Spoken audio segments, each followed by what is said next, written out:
नमस्कार, मेरा नाम निकिता मिश्रा है और आप देख रहे हैं बोलता हिंदुस्तान। आज हम इस वीडियो में बात करेंगे कि किस तरह से सोशल मीडिया पर एथेनॉल का मुद्दा चर्चा में है। किस तरह से लोग ये कह रहे हैं कि अगर आप एथेनॉल पर सवाल उठाएंगे तो आपके ऊपर एफआईआर हो सकती है, आपकी नौकरी भी जा सकती है। आज हम इसी पूरे मुद्दे पर बात करेंगे कि आखिर पूरा मामला है क्या। जनता क्या है? एक भेड़ है जो दूसरों की ठंड के लिए अपनी पीठ पर ऊन की फसल ढो रही है।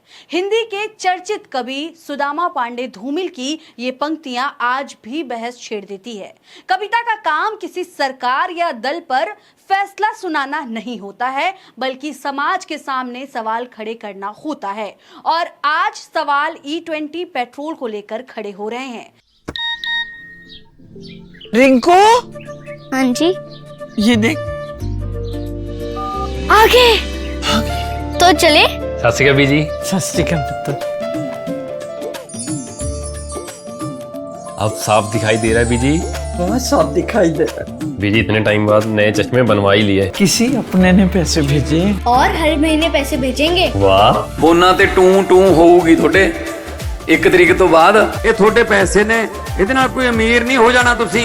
ਮਾਵਾਂ ਭੈਣਾਂ ਨੂੰ ਸਤਿਕਾਰ ਦੇ ਕੇ ਮੈਨੂੰ ਖੁਸ਼ੀ ਮਿਲਦੀ ਹੈ ਇਸ ਗੱਲ ਦੀ। मुख्यमंत्री माँ बेटी सत्कार योजना, आपका अपना भगवंत मान। देश का एक बड़ा वर्ग कह रहा है कि उसे अपनी गाड़ी के माइलेज और इंजन की चिंता है। सरकार का कहना है कि एथेनॉल मिक्स जो ईंधन है यानी जो पेट्रोल है, ऊर्जा सुरक्षा आयात में कमी और पर्यावरण के लिहाज से महत्वपूर्ण है। यानी ये एथेनॉल E20 बहुत इंपॉर्टेंट है।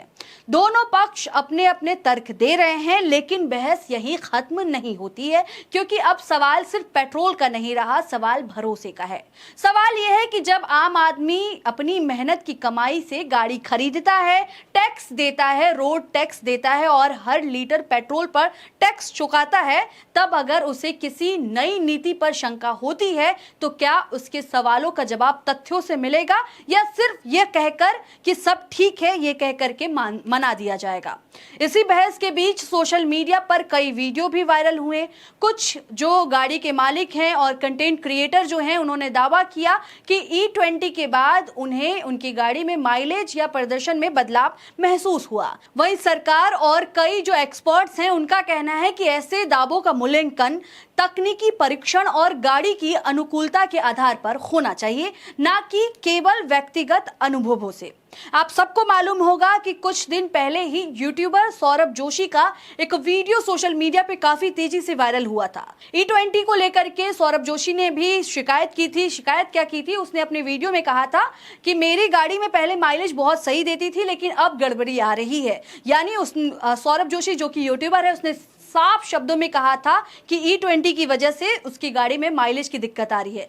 लेकिन अब जिस तरह से ये वीडियो वायरल हुआ, जिस तरह से आपने भी देखा होगा कि जिस तरह से ये वीडियो वायरल हुआ, उसके बाद से सौरभ जोशी ने अपनी जो कार है उसको जोड़ करके जिस तरह से हवा दी, उसी तरह एक झटके में उन्होंने यू टर्न भी ले लिया, यानी बैकफुट पर आ गए। और अब वो कह रहे हैं कि E20 पेट्रोल की वजह से उनकी गाड़ी का माइलेज कम नहीं हुआ था, बल्कि इंजन में कोई गड़बड़ी थी, कोई दिक्कत थी। सौरभ जोशी ने कहा कि मैं सर्विस सेंटर गया और वहां पता चला कि इंजन में कोई दिक्कत थी, जिसकी वजह से माइलेज कम मिल रहा था। ऐसे में E20 पेट्रोल को लेकर हुई गलतफहमी के लिए मैं माफी मांगता हूं।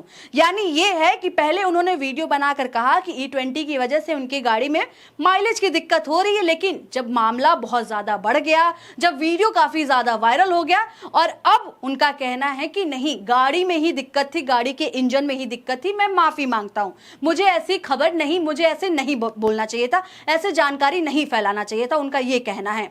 वहीं दूसरी तरफ यूट्यूबर मनीष कश्यप ने भी E20 को लेकर बहुत सवाल उठाए, जिन पर अभी यानी मनीष कश्यप सहित कुछ सोशल मीडिया इन्फ्लुएंसर के खिलाफ कथित भ्रामक जानकारी फैलाने के आरोप में एफआईआर दर्ज हुई है। दूसरी ओर समर्थकों का कहना है कि लोगों को अपने अनुभव शेयर करने का अधिकार है।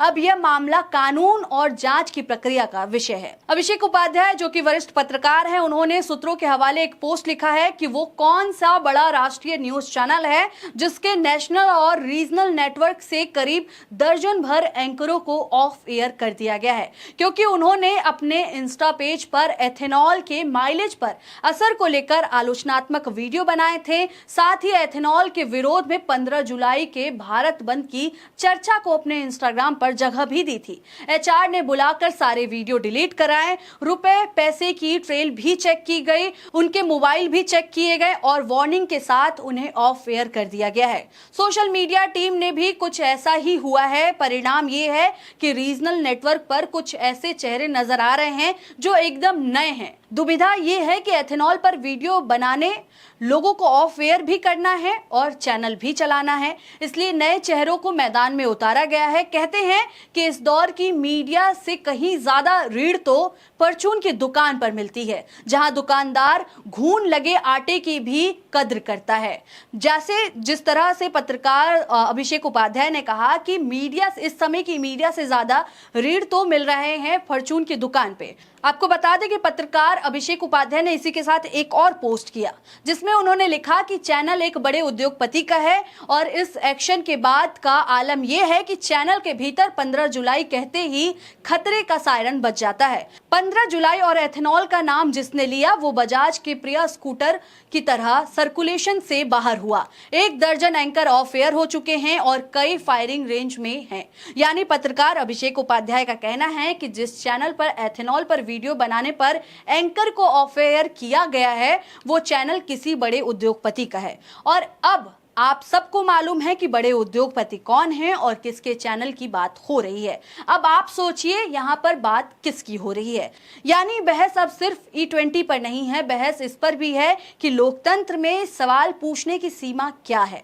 आलोचना और भ्रामक जानकारी के बीच रेखा कहां खींची जाए और सरकार, मीडिया, सोशल मीडिया और नागरिक, इन चारों की जिम्मेदारी आखिर क्या है। शायद यही वजह है कि धूमिल की कविता आज भी याद आती है, क्योंकि कविता जवाब नहीं देती, वह सिर्फ इतना करती है कि हमें सवाल पूछने पर मजबूर कर देती है। धूमिल ने वर्षों पहले एक सवाल छोड़ दिया था, जनता क्या है, एक भेड़ है। आज E20 की बहस हो या किसी और नीति की, असल सवाल वही है, क्या जनता सिर्फ भरोसा करे या सवाल भी पूछे। क्योंकि लोकतंत्र की सबसे बड़ी खूबसूरती यही है कि सरकारें फैसला लेती हैं, लेकिन उन फैसलों पर सवाल पूछने का अधिकार जनता के पास रहता है। और शायद धूमिल आज होते तो मुस्कुराकर इतना ही कहते, जनता को सिर्फ सुनने की नहीं, बोलने की भी आदत बचा कर रखो। बाकी इतिहास हमेशा यही नहीं याद रखता कि किसने कितनी योजनाएं बनाई, इतिहास ये भी याद रखता है कि सवाल पूछने वालों की आवाज कितनी दूर तक गई। फिलहाल इस रिपोर्ट में इतना ही है। आपको क्या लगता है इस पूरे मामले में और आप क्या सोचते हैं? जिस तरह से पत्रकार अभिषेक उपाध्याय ने पोस्ट किया, सवाल उठाया, जिस तरह से उन्होंने कहा कि जिस चैनल में एंकरों को, 1 दर्जन एंकरों को ऑफ एयर किया गया है वो बड़े उद्योगपति का चैनल है। अब आपको क्या लगता है किसका चैनल हो सकता है? अपनी राय हमें कमेंट्स के जरिए जरूर बताएं। तब तक के लिए देखते रहें बोलता हिंदुस्तान। शुक्रिया।